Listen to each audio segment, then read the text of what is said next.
Good morning, my dear student. Welcome to your class. This is your Hindi period. बेटा आपका आज से new session start हो रहा है और हम आपकी हिंदी टीचर हैं।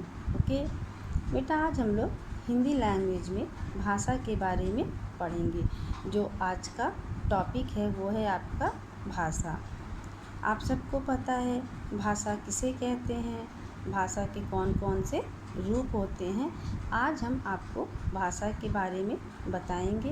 तो बेटा आप सबको बहुत ही ध्यान से वीडियो को देखना भी है और समझना भी है। ओके बेटा, आज का आपका टॉपिक है भाषा। भाषा क्या है? भाषा वह माध्यम है जिसके द्वारा बोल, सुनकर, पढ़ लिखकर या इशारों से हम अपने मन के विचार या भाव एक दूसरे तक पहुंचाते हैं। भाषा वह माध्यम है जिसके द्वारा हम बोलकर, सुनकर, पढ़ लिखकर या फिर इशारों से अपने मन के विचार या भाव एक दूसरे तक पहुंचाते हैं। भाषा मनुष्य ही नहीं, पशु पक्षी भी जो हैं वो तरह तरह की आवाज़ें निकाल कर और शारीरिक क्रियाओं द्वारा आपस में अपनी भावनाओं का आदान प्रदान करते हैं। हम लोग जो मनुष्य हैं वो अपनी भाषा को कैसे बताते हैं? बोलकर, सुनकर, पढ़ लिख कर या फिर इशारों से हम अपने मन के विचार या भाव एक दूसरे तक पहुंचाते हैं। ओके अब भाषा के रूप, भाषा के कौन कौन से रूप होते हैं? तो भाषा के दो रूप होते हैं। कौन कौन से? मौखिक भाषा और लिखित भाषा। विचारों के आदान प्रदान के तरीकों को, विचारों के आदान प्रदान के तरीकों के आधार पर भाषा के दो रूप होते हैं।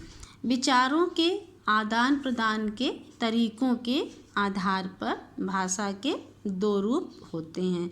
कौन कौन से होते हैं? एक पहला मौखिक भाषा और दूसरा लिखित भाषा। ओके अब मौखिक भाषा। मौखिक भाषा क्या है?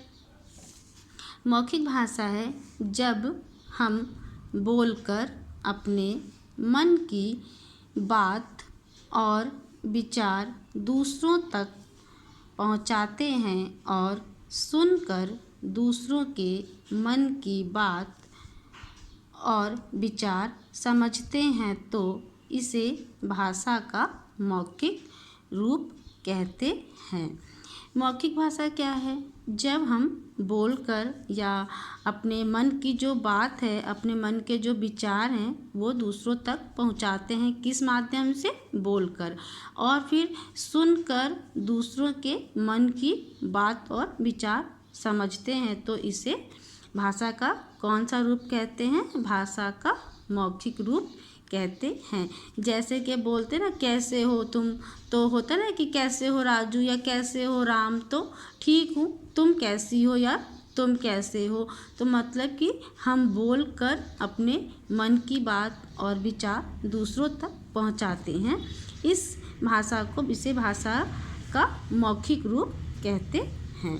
ओके दूसरा है लिखित भाषा। लिखित भाषा क्या है?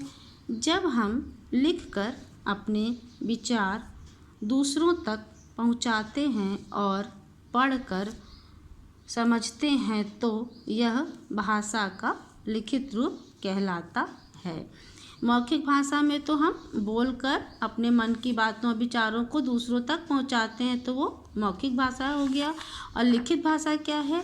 लिखित भाषा हम अपने विचार लिखकर दूसरों तक पहुंचाते हैं, पढ़कर समझते हैं तो यह भाषा का लिखित रूप होता है। जैसे कि ये लिखा हुआ है तो हम ये लिख कर पढ़ रहे हैं तो ये कौन सा भाषा का रूप हो गया? लिखित रूप हो गया। ओके तो बेटा हमने आपको भाषा के बारे में बताया, भाषा के रूप के बारे में बताया। भाषा के कौन कौन से रूप होते हैं? दो रूप होते हैं, लिखित भाषा मौखिक भाषा और लिखित भाषा। ओके, तो बेटा आपको इस जो मैंने अभी टॉपिक आपको समझाया है इसको आपको बहुत ध्यान से एक बार पढ़ना और समझना है। ठीक है, आपका जो होमवर्क है आज का, भाषा के रूप याद करना। जो भाषा के 2 रूप हैं इसको आपको लर्न करना है। हम कल आपको इसी जो भाषा के ही बारे में कल फिर आपको फिर एक्सप्लेन करेंगे। Okay, thank you, have a nice day.